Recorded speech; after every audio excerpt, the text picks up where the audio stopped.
Good evening students, कैसे हैं आप लोग। आशा अच्छे होंगे और आप लोगों की पढ़ाई अच्छी चल रही होगी। आप सब लोगों का एक बार फिर से आपके अपने ऑनलाइन प्लेटफॉर्म प्रयाग एकेडमी में बहुत बहुत स्वागत है। हम लोग हिंदी की जूनियर असिस्टेंट से संबंधित श्रृंखला कर रहे थे, जिसकी परीक्षा उत्तराखंड लोक सेवा आयोग द्वारा आयोजित की जानी है। ठीक है, 5 मार्च को। उसी से संबंधित, ठीक है, हम लोग हिंदी की श्रृंखला कर रहे हैं। टेस्ट सीरीज है हिंदी की, और कोशिश ये हमारी कि आप लोगों को हमारी टेस्ट सीरीज से कुछ ना कुछ, यानी कि आप लोगों को हिंदी संबंधित काफ़ी ज़्यादा फायदा हो। तो चलिए हम लोग प्रारंभ करते हैं आज का प्रश्न। तो इसमें है, निम्नलिखित में से एक शब्द की वर्तनी में हलंत संबंधी अशुद्धि है, वह शब्द है। इसमें किसमें हलंत संबंधी अशुद्धि है? तो क्या श्रीयुत गलत है, या सम्राट गलत है, या श्रीमान गलत है, या परिषद गलत है? ठीक है, तो इसमें कौन सा गलत है, यानी किसमें हलंत नहीं लगना चाहिए? तो श्रीयुत जो है उसमें बिल्कुल लगना चाहिए, बिल्कुल सही है। सम्राट जो है ये भी क्या है हमारा, सम्राट बिल्कुल सही लिखा हुआ है। श्रीमान ये भी बिल्कुल सही लिखा हुआ है। परिषद ऐसा नहीं लिखा जाता, ये परिषद लिखा जाता है। ठीक है, तो हमारा क्या हो जाएगा, यही हो जाएगा। इसमें ये एक्स्ट्रा लगा हुआ है, तो इसमें नहीं लगना चाहिए। अगला प्रश्न है, कह रहा है कि तत्सम तद्भव शब्दों में से कौन सा युग्म असंगत है? तो क्या पत्र और पर्ण, चक्र और चक्का, छत्र और छत, और चैत्र और चैत? ध्यान दीजिएगा, तत्सम और तद्भव, यानी पहले तत्सम लिखा है बाद में तद्भव होना चाहिए। जो यहाँ लिखा है इसे बिल्कुल फॉलो करना चाहिए, याद रहे। तो तत्सम पत्र है, ठीक है, और इसका क्या होता है, पर्ण होता है। ठीक है, चक्र है, चक्र का क्या चक्का होता है, तद्भव। छत्र है, छत्र का क्या छत होता है, या छाता होता है। चैत्र है, तो क्या इसका चैत होता है। इनमें कौन सा युग्म क्या है, गलत है, इसकी बात कर रहा है। तो आप लोग बताइए, सिर्फ 5 सेकंड है आप लोगों के पास।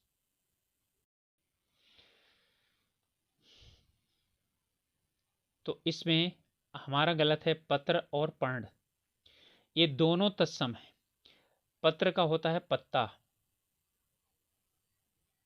ठीक है, और पर्ण का भी मतलब होता है पत्ता या पत्ती।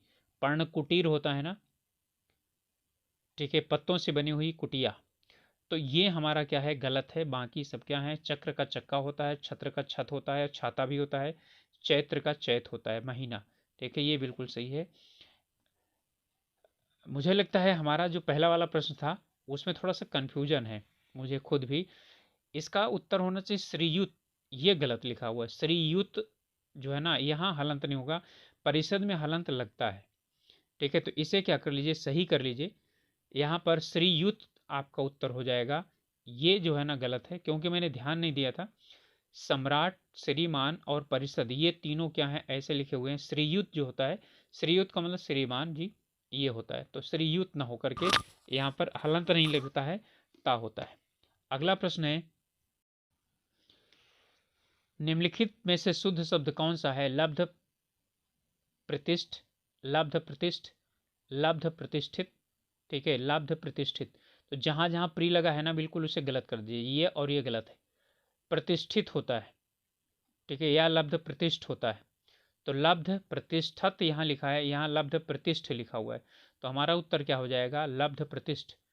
ठीक है, यानी जिसे प्रतिष्ठा प्राप्त हुई हो, ठीक है, उसे बोलते हैं लब्ध प्रतिष्ठ। अगला प्रश्न है, अक्ल का दुश्मन मुहावरे का अर्थ बताइए, क्या होता है? मित्र होना, महामूर्ख होना, शत्रु होना, या इनमें से कोई नहीं। तो अक्ल का दुश्मन होना, अक्ल का दुश्मन का मतलब क्या होना, महामूर्ख होना होता है। ओके। सरस्वती का पर्यायवाची शब्द क्या है? शारदा, कमला, वीणा पाणी, या उपरोक्त सभी। तो सरस्वती को शारदा भी कहा जाता है, कमला भी कहा जाता है, और वीणा पाणी भी कहा जाता है। ठीक है, कमला इसलिए कहा जाता है क्योंकि कमल पर ये क्या करती हैं, यानी कि बैठती हैं। ठीक है, इसलिए इनको कमला कहा जाता है। चलिए अगला प्रश्न है, ऐसा का पर्यायवाची शब्द क्या होता है? इच्छा, प्यार, लोभ, या लालच? ऐसा का पर्यायवाची शब्द क्या होता है? तो ऐसा का पर्यायवाची शब्द इच्छा होगा, प्यार होगा, लोभ होगा या लालच होगा। तो क्या होगा? ऐसा का होता है इच्छा। आदर का विशेषण क्या बनेगा? आदकारी, आदरपूर्वक, आदरणीय या इनमें से कोई नहीं। तो यदि ध्यान से समझें तो इसके बाद ही संज्ञा लग सकती है। आदरकारी के बाद संज्ञा नहीं लगेगा, आदरपूर्वक लेकर के आइए, आदरणीय व्यक्ति, आदरणीय अध्यक्ष जी, तो यहां पर क्या लगता है? संज्ञा लग रही, इसलिए ये विशेषण हो जाएगा। अगला प्रश्न है, कहाँ राजा भोज, कहाँ गंगू तेली। ठीक है, इसके लिए इनमें से ये लोकोक्ति है। कहाँ राजा भोज, कहाँ गंगू तेली, लोकोक्ति का सही अर्थ चुन करके बताइए। ऊट पटांग बात करना, राजा और सामान्य व्यक्ति एक बराबर होना, आकाश पाताल का अंतर होना, या इनमें से कोई नहीं। ठीक है, तो कहाँ राजा भोज, कहाँ गंगू तेली, दो ही लोगों में से है, राजा और सामान्य व्यक्ति बराबर होना और आकाश पाताल में अंतर होना। तो यहाँ एक बराबर कह रहा है ना, तो जब एक बराबर है तो क्या चाहिएगा? और जो यहाँ पर लोकोक्ति आती है, ठीक है, उसका शब्द यहाँ पर नहीं होना चाहिए, ये बात ध्यान रखना है। ठीक है, तो यहाँ पर भी होता है राजा और सामान्य व्यक्ति में बहुत अंतर होना, तो ये भी इसका नहीं होता, बस आकाश पाताल का क्या होगा? अंतर होना, इसका क्या है? आपका उत्तर है। ओके, चलिए अगला प्रश्न है, रिक्त स्थान के लिए सही शब्द का प्रयोग कीजिए। महाविद्यालय के वार्षिकोत्सव पर प्रधानाचार्य ने वार्षिक, ठीक है, प्रगति का प्रस्तुत किया। क्या? प्रतिवेदन, आवेदन, परिवेदन या ज्ञापन। तो ये पत्र से संबंधित है, तो क्या प्रस्तुत करते हैं? आवेदन प्रस्तुत करते हैं? नहीं। परिवेदन प्रस्तुत करते हैं? ज्ञापन। ठीक है, तो ज्ञापन भी क्या है? नहीं प्रस्तुत किया जाता। ठीक है, और परिवेदन भी नहीं प्रस्तुत किया जाता। क्या होता है? प्रतिवेदन प्रस्तुत किया जाता है, यानी लेखा जोखा। इस बात है, एकत्र का विलोम शब्द क्या होता है? तो एकत्र का विलोम शब्द है एक साथ, विकीर्ण, विपुल या इनमें से कोई नहीं। ठीक है, तो एकत्र का विलोम, एकत्र का मतलब इकट्ठा करना। ठीक है, तो यानी कि जिसे फैलाना होगा, तो विकीर्ण का मतलब होता है फैलाना, तो इसका विलोम शब्द क्या हो जाएगा? विकीर्ण। अब इसके बाद हवा का पर्यायवाची शब्द क्या होगा? अनिल, समीर या दोनों या इनमें से कोई नहीं। तो आप जानते ही हैं कि अनिल और समीर हवा के दोनों के पर्यायवाची हैं। अगला है, इनमें से कौन से में विसर्ग संधि है? इनमें से विसर्ग संधि बताना है, किसमें है? तो बताइए, तपोवन में है, निर्मल में है, निश्चल में है या सभी में है? तो जब सभी दिया हुआ है तो फिर कुछ सोचने की जरूरत ही नहीं। ये तपह और बल हो गया, ये निह और मल हो गया, और ये निह और चल हो गया। तो तपोवन, निर्मल और निश्चल में क्या है? विसर्ग संधि है।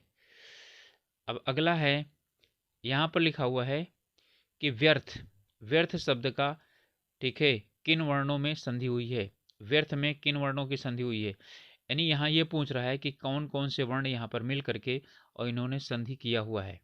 ठीक है, तो आप जानते हैं गुण संधि है, सॉरी यण संधि है, क्योंकि यहाँ पर या के पहले क्या है? आधा हुआ आया है, तो यहाँ पर क्या हो जाएगा? ई और आ की, या ई और ओ की, ई और ए की, ई और आ की। ठीक है, तो क्या हो जाएगा यहाँ पर?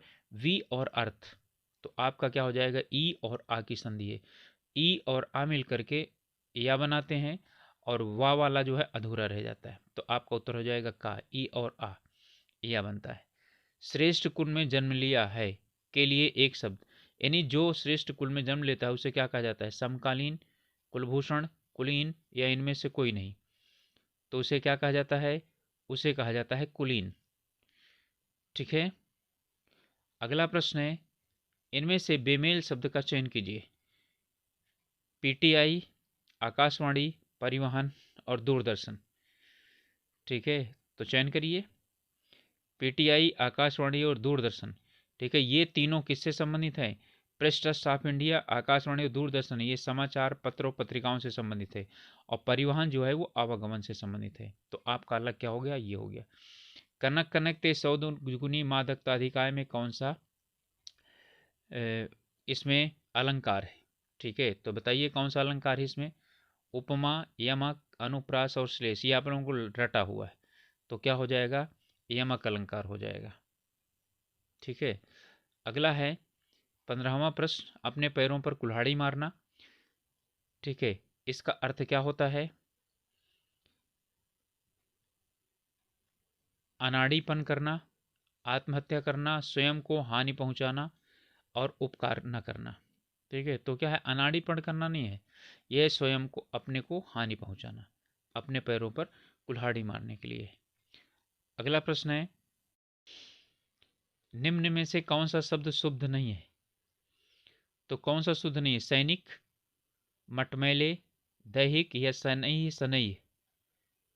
ठीक है, यानी अशुद्ध निकालना है। तो सैनिक, मटमैले, दैहिक और शनि शनि, या मटमेले नहीं होता है, क्या होता है? मटमैले होता है। क्लियर? तो यहां पर क्या हो जाएगा? मटमैले। अगला है, तपोवन में कौन सी संधि है? तो स्वर संधि है, व्यंजन संधि है, विसर्ग संधि है, या इनमें से कोई संधि नहीं है? तो निर्धारण कीजिए, तपोवन में क्या स्वर संधि है, या व्यंजन संधि है, या विसर्ग संधि है, या इनमें से कोई से भी संधि नहीं है?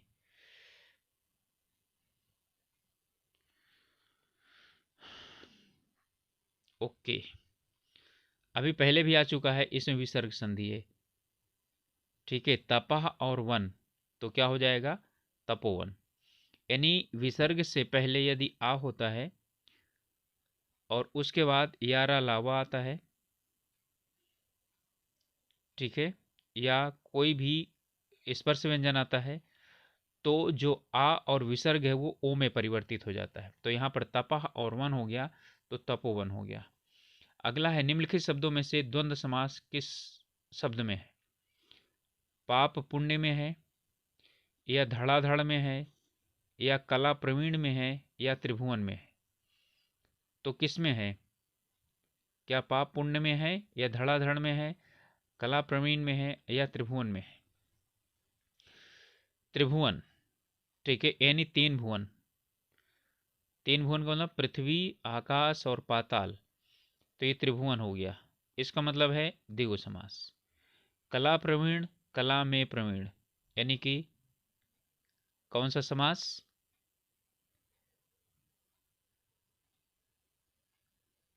कला में प्रवीण। ठीक है, किस समास के अंतर्गत आएगा? समझ में आया?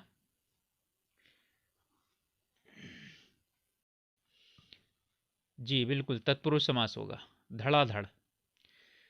ठीक है, धड़, धड़ और धड़। ठीक है, ये एक ही शब्द को क्या कर रहा है? यानी कि ध्वन्यात्मक शब्द बता रहा है, एक ही शब्द को एक ही अर्थ में प्रयोग हो रहा है, इसलिए ये धड़ा यानी धड़ और धड़, ये ठीक है होगा, लेकिन यहाँ पर क्या नहीं होगा? द्वंद्व समास नहीं होगा। आपका द्वंद्व समास होगा पाप पुण्य में, पाप और पुण्य। ठीक है, तो पाप और पुण्य दोनों पद प्रधान हैं, यहाँ पर दोनों में यहाँ और छिपा है, यहाँ पर भी और छिपा है, लेकिन यहाँ पर एक ही शब्द को क्या किया गया है? ठीक है, यानी कि दो बार उसी अर्थ में प्रयोग किया गया है, इसलिए धड़ाधड़ में द्वंद्व समास नहीं होगा। इनमें से तत्सम शब्द कौन सा है? दूध, हाथ, आम या काष्ठ? तत्सम शब्द की बात कर रहा है। तो देखिए, जो शब्द हम ज्यादातर प्रयोग करते हैं वो क्या होते हैं? वो तद्भव होते हैं, तत्सम शब्द कम होते हैं। दूध का हम दुग्ध होता है तो दुग्ध ज्यादा नहीं प्रयोग करते। हाथ का हस्त होता है, इसे हम नहीं प्रयोग करते। आम का आम्र होता है, इसे प्रयोग नहीं करते। तो जो प्रयोग नहीं होते हैं वो तत्सम होते हैं। तो दूध का तत्सम दुग्ध, तो ये तद्भव हो गया। हाथ का हस्त, ये तद्भव हो गया। आम का आम्र होता है तो आम्र तत्सम है, तो आम क्या हो गया? हमारा तद्भव हो गया। तो अब ले गया काष्ठ। काष्ठ का मतलब होता है क्या? ठीक है, काष्ठ ये हमारा क्या है? तत्सम है। ठीक है, अगला है प्रश्न, इनमें किन्नर का संधि विच्छेद कौन सा है? कित और नर, किन और नर, किम और नर, और किन और अर।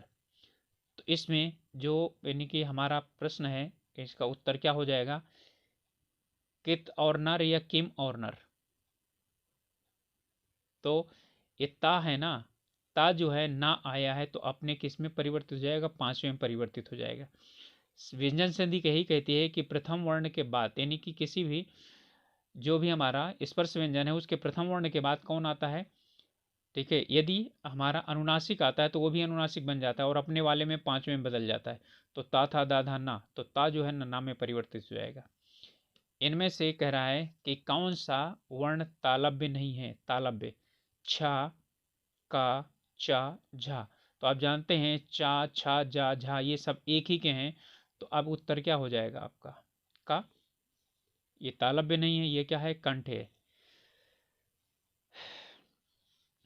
अब इनमें एक यानी प्रश्न है जिसमें कह रहा है कि कुछ क्या है मुहावरे दिए गए हैं और उन्हें फिर क्या करना है? वो सुमेलित करना है। ये थोड़ा सा आप लोगों के लिए हो सकता है कि अलग तरीके का प्रश्न हो, लेकिन ये बहुत अच्छा प्रश्न है। ठीक है, तो इसमें क्या है कि कह रहा है छाती लगाना, छाती पर सांप लौटना, छाती उमड़ना और छाती फटना। इन सब के जो दिए गए हैं इनके अर्थ क्या हैं? प्रसन्नता से फूले न समाना, बहुत अधिक दुख या वेदना होना, ईर्ष्या के कारण व्यथित होना और आलिंगन करना। तो छाती लगाना का मतलब होता है आलिंगन करना। ठीक है, और छाती उमड़ना का मतलब है, ठीक है, कि प्रसन्नता से फूले ना समाना। ठीक है, ये होता है। छाती पर सांप लौटने का मतलब ये होता है ईर्ष्या के कारण व्यथित होना। और फिर एक रह गया है कि छाती फटना। छाती फटना का मतलब होता है बहुत अधिक दुख या वेदना होना। ठीक है, तो जो अब हमारा यानी कि पहला था छाती लगाना, इसका मतलब है आलिंगन करना। ठीक है, और फिर छाती पर सांप लौटना। ठीक है, छाती लगाना तो आलिंगन करना 4, छाती पर सांप लौटना इसका मतलब हो गया कि ईर्ष्या के कारण व्यथित होना। तो ये हो गया 3। तो हमारा 4 3, अब जहां पर हमारा उत्तर होगा वो यही हो जाएगा। तो 4 और 3 तो हमारा किस में आता है? 4 3 बी में है, तो बी हमारा उत्तर हो जाएगा। ठीक है, तो 4 3 1 2। तो अब छाती उमड़ना का मतलब क्या होता है कि प्रसन्नता से फूले न समाना, एक हो जाएगा। और उसके बाद छाती फटना का मतलब होता है कि अत्यधिक दुख के कारण या अत्यधिक दुख या वेदना होना। ठीक है, तो ये हो जाएगा हमारा ये। तो स्टूडेंट्स, ये थे हमारे आज के हिंदी की टेस्ट श्रृंखला। और आप लोग कैसी लगी आप लोग ज़रूर कमेंट में बताइएगा। और साथ ही साथ आप लोगों से एक रिक्वेस्ट है कि अभी तक यदि आप लोगों ने चैनल को सब्सक्राइब नहीं किया है तो प्लीज़ सब्सक्राइब कीजिए। साथ ही अपने ग्रुप्स में भी, जिस ग्रुप्स के आप लोग सदस्य हों उसमें यानी कि शेयर कीजिए, जिससे कि कुछ लोग यदि हमारे साथ जुड़ना चाहें तो जुड़ सकते हैं। मिलते हैं अगले वीडियो में, तब तक के लिए ऑल द बेस्ट।